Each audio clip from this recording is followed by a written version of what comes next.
എല്ലാവർക്കും നമസ്കാരം. Be greedy for your ambitions. It will lead to success. It's me Lindo. Welcome back to Trading Milestone.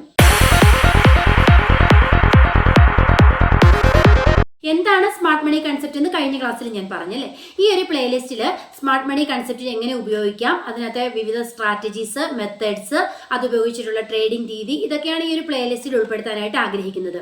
ഇന്ന് പറയാൻ പോകുന്നത് മാർക്കറ്റിന്റെ സ്ട്രക്ചറിനെ കുറിച്ചിട്ടാണ്. മാർക്കറ്റിന്റെ പലർക്കും അറിയാം എന്താണ് മാർക്കറ്റ് സ്ട്രക്ചർ, ഇതെങ്ങനെയൊക്കെ പ്രവർത്തിക്കുന്നു, ഓരോന്നിന്റെയും അർത്ഥം എന്താണ് ഉദ്ദേശിക്കുന്നത്, ഇതൊക്കെ നമ്മളിൽ പലർക്കും അറിയാം. എന്നാലും ന്യൂ ട്രേഡേഴ്സിനെ സംബന്ധിച്ചിടത്തോളം കൃത്യമായ ഒരു ധാരണ ഒന്നുകൂടി മനസ്സിൽ ഉറപ്പിക്കാനായിട്ടാണ് ഇന്ന് ഈ മാർക്കറ്റ് സ്ട്രക്ചർ ഇവിടെ പറയാനായിട്ട് ഉദ്ദേശിക്കുന്നത്. ടോട്ടത്തിൽ പറഞ്ഞാൽ പ്രൈസ് മൂവ്മെൻറ്റ് വായിക്കാൻ കഴിയുന്ന ഏറ്റവും സിമ്പിളസ്റ്റ് ആയിട്ടുള്ളൊരു ഫോമാണല്ലോ ഈ മാർക്കറ്റ് സ്ട്രക്ചർ എന്ന് പറയുന്നത്. അതായത് ഒരു ചാർട്ടിൽ അതിൻ്റെ ഒരു സപ്പോർട്ട് ആൻഡ് റെസിസ്റ്റൻസ് ലെവലിനുള്ളിൽ പ്രൈസിൻ്റെ ആ ഒരു മൂവ്മെൻറ്റ്സ്, അതായത് സ്വിംഗ് ഹൈസ് അല്ലെങ്കിൽ സ്വിംഗ് ലോസ് ഒക്കെ അറിയാനായിട്ടാണ് ഈ മാർക്കറ്റ് സ്ട്രക്ചർ ഉപയോഗിക്കുന്നത്. ഈ ട്രേഡേഴ്സിനെ സംബന്ധിച്ചിടത്തോളം മാർക്കറ്റ് സ്ട്രക്ചറാണ് ഏറ്റവും ഇമ്പോർട്ടൻ്റ് ആയിട്ടുള്ളത്. പ്രത്യേകിച്ച് ഈ മാർക്കറ്റ് സ്ട്രക്ചറാണല്ലോ പ്രൈസ് ആക്ഷനിലേക്ക് നമ്മളെ നയിക്കുന്ന പ്രധാനപ്പെട്ട ഒരു ഘടകം എന്ന് പറയുന്നത്. ഇൻട്രൊഡക്ഷൻ നീട്ടുന്നില്ല.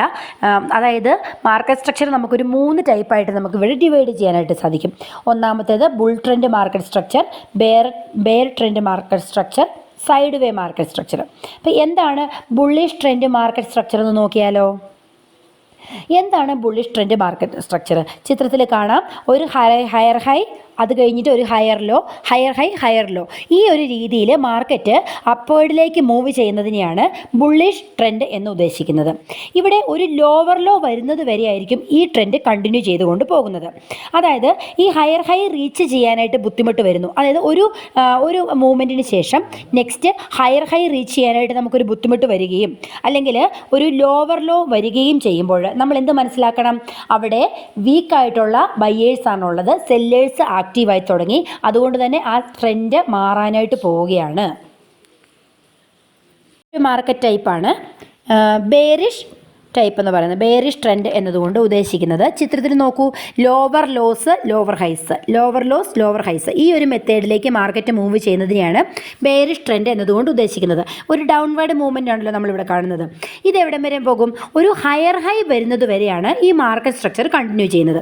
അതായത് ഒരു പ്രാവശ്യം ഒരു ഹയർ ഹൈ വന്നു കഴിഞ്ഞാൽ നമുക്കവിടെ മനസ്സിലാക്കാം ബെയറിഷ് ട്രെൻഡ് അവിടെ തീരാൻ പോവുകയാണ്, ട്രെൻഡ് ബുള്ളിഷിലോട്ട് ചേഞ്ച് ആവുകയാണെന്ന് നമുക്ക് മനസ്സിലാക്കാം. അതായത് ഒരു സെല്ലേഴ്സിൻ്റെ ഒരു വീക്ക്നെസ് ആണ് അവിടെ കാണപ്പെടുന്നത്. അവിടെ ഒരു ഹയർ ലോസ് അല്ലെങ്കിൽ ഈക്വൽ ലോസ് ഒക്കെ വന്നാൽ പ്രൈസ് റിവേഴ്സ് ചെയ്യാനുള്ള ഒരു ചാൻസ് കൂടി നമുക്ക് അവിടെ നിന്ന് മനസ്സിലാക്കാവുന്നതാണ്. അടുത്തതാണ് സൈഡ് വേസ് മാർക്കറ്റ്. എന്താണത്?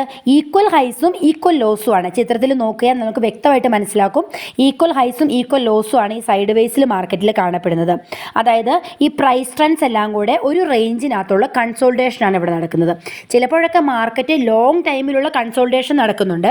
അങ്ങനെ ഈ കൺസോൾട്ടേഷന് ശേഷം ഒരു പ്രൈസിന് ബ്രേക്ക് സംഭവിക്കും. അപ്പോൾ ഈ ഒരു പ്രൈസ് ബ്രേക്ക് ഔട്ട് നടക്കുമ്പോഴാണ് അവിടെയുള്ള ട്രെൻഡ്, ഏത് ട്രെൻഡിലേക്കാണ് ഇത് മാറുന്നതെന്ന് നമുക്ക് ഐഡൻറ്റിഫൈ ചെയ്യാനായിട്ട് സാധിക്കത്തുള്ളൂ.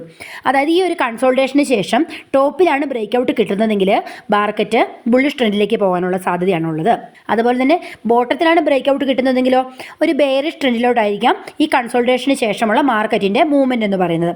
അതുപോലെ തന്നെ മാർക്കറ്റ് സ്ട്രക്ചറിൽ പ്രധാനപ്പെട്ട ഒരു കാര്യമാണല്ലോ സപ്പോർട്ട് ആൻഡ് റെസിസ്റ്റൻസ് എന്ന് പറയുന്നത്. നമ്മളിൽ പലർക്കും അറിയാം എന്താണ് സപ്പോർട്ട്, എന്താണ് റെസിസ്റ്റൻസ് എന്നുള്ളത് അല്ലേ. നമുക്ക് ഡിഫറെൻറ്റ് ടൈം ഫ്രെയിമിൽ സപ്പോർട്ട് റെസിസ്റ്റൻസ് ഒക്കെ വരയ്ക്കാനായിട്ട് സാധിക്കും. ഇപ്പോൾ നമ്മളൊരു സ്വിംഗ് ട്രേഡർ ആണെന്ന് വിചാരിക്കുക. അപ്പോൾ നമ്മൾ ലാർജർ ടൈം ഫ്രെയിം ആയിരിക്കുമല്ലോ എപ്പോഴും നോക്കുന്നത്. അതേ സമയത്ത് ഒരു ഷോർട്ട് ആണെങ്കിലോ വീക്കിലി ചാർട്ട് നോക്കാം, ഡെയിലി ചാർട്ട് നോക്കാം. അങ്ങനെ പല ടൈം ഫ്രെയിമിൽ നമുക്ക് സപ്പോർട്ട് ആൻഡ് റെസിസ്റ്റൻസ് വരയ്ക്കാനായിട്ട് സാധിക്കും. അതായത് മാർക്കറ്റിൽ ബിഗ് മൂവ്മെൻറ്റ്സ് വരാത്ത ഒരു സമയങ്ങളിലൊക്കെ മിക്കവാറും മാർക്കറ്റ് ഒരു ദിവസം ഫുള്ളായിട്ട് ഒരു സപ്പോർട്ട് സോൺ, ഒരു സപ്പോർട്ട് റെസിസ്റ്റൻസിൻ്റെ ഉള്ളിൽ തന്നെയായിരിക്കും നിലനിൽക്കുന്നത്. സ്മാർട്ട് മണി കൺസെപ്റ്റിനെ കുറിച്ചിട്ടുള്ള വരും വീഡിയോസിൽ നമ്മൾ പറയാൻ പോകുന്നത് ഓർഡർ ബ്ലോക്സിനെ കുറിച്ചിട്ടാണ്. മെയിനായിട്ടും ഓർഡർ ബ്ലോക്സ് എങ്ങനെ കണ്ടെത്താം, എങ്ങനെ ഓർഡർ ബ്ലോക്സ് ഉപയോഗിച്ചിട്ട് ട്രേഡ് ചെയ്യാം, അതുപോലെ തന്നെ സപ്ലൈ സോൺ എന്താണ്, ഡിമാൻഡ് സോൺ, ഇവയൊക്കെ മാർക്കറ്റ് സ്ട്രക്ചറിൽ എങ്ങനെ ഐഡൻറ്റിഫൈ ചെയ്യാൻ സാധിക്കും, ഓർഡർ ബ്ലോക്ക് ഉപയോഗിച്ചിട്ട് ഉള്ള ട്രേഡിംഗ് മെത്തേഡ്സുകൾ എന്തൊക്കെയാണ്, ഇതൊക്കെയാണ് അടുത്ത ക്ലാസ്സിലൂടെ പറയാനായിട്ട് പോകുന്നത്. എല്ലാവർക്കും മാർക്കറ്റിന്റെ സ്ട്രക്ചറിനെ കുറിച്ച് വ്യക്തമായ ഒരു ധാരണ കിട്ടിയെന്ന് വിചാരിക്കുന്നു. എന്തെങ്കിലും സംശയങ്ങളുണ്ടെങ്കിൽ താഴെ കമന്റ് ആയിട്ട് കൊടുക്കുക. വീഡിയോ ഇഷ്ടമായെങ്കിൽ ലൈക്ക് ചെയ്യുക. അടുത്ത ദിവസം സ്മാർട്ട് മണിയുടെ പുതിയൊരു വീഡിയോയുമായി വീണ്ടും കാണാം. അതുവരേക്കും ബൈ ബൈ.